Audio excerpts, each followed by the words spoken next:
या इसको भगवद गीता में भगवान ने यही बताया, मन षष्ठानि इंद्रियाणि प्रकृति स्थानि कर्षति। कर्षति मतलब संघर्ष।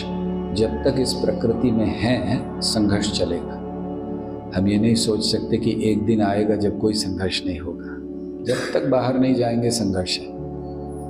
तो संघर्ष क्या है? मन षष्ठानि इंद्रियाणि, यही चीज है मन का और इंद्रियों का। तो उसके लिए क्या करना है?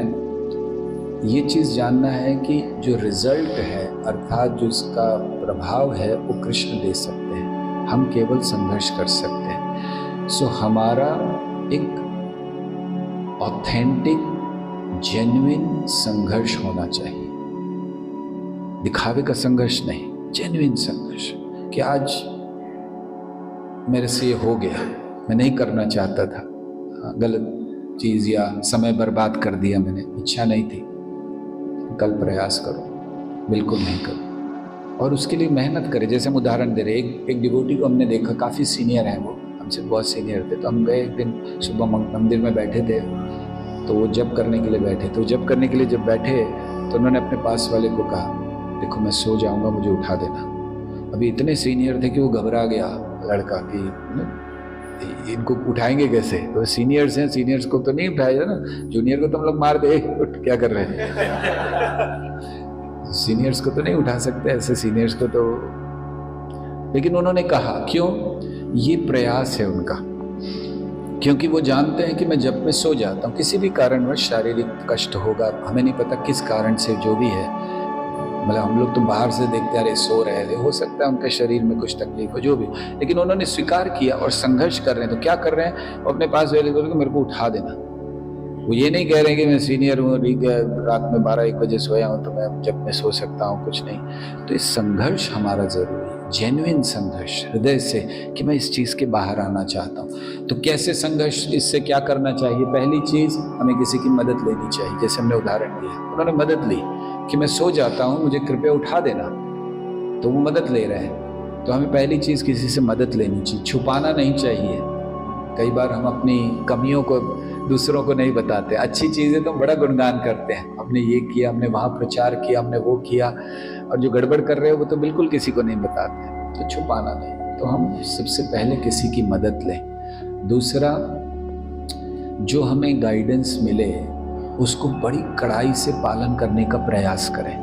हो सकता है नहीं होगा, 4 बार गिरे कोई बात नहीं। हिंदी में एक कहावत है ना, गिरते हैं घुड़सवार ही मैदाने जंग में। तो लड़ो तो सही, पहले से ही चारों खाने चित्त मत हो जाओ कि अरे माया बहुत स्ट्रांग है, कुछ नहीं कर सकते। भगवान ने खुद कह दिया है, मम माया दुरत्यया, क्या फायदा है माया से लड़ने का?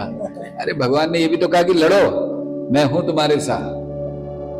तो इसलिए डोंट गिव अप, हमें छोड़ना नहीं चाहिए, संघर्ष करते रहना चाहिए। 4 बार गिरे कोई बात नहीं, फिर भी उठने का प्रयास करना है। और इसीलिए हमेशा भक्तों के संरक्षण में रहें। ये चीज़ें तब होती हैं जब हम थोड़ा बहुत स्वतंत्र हो जाते हैं, अपने आप को स्वतंत्र मानते हैं, सीनियर मानते हैं। तो जब हम सीनियर हो जाते हैं, हमें कोई पूछने वाला नहीं है, राइट? हमारे साथ ऐसा होता है, मंगल आरती में नहीं आए तो कोई पूछता नहीं है ना, राइट?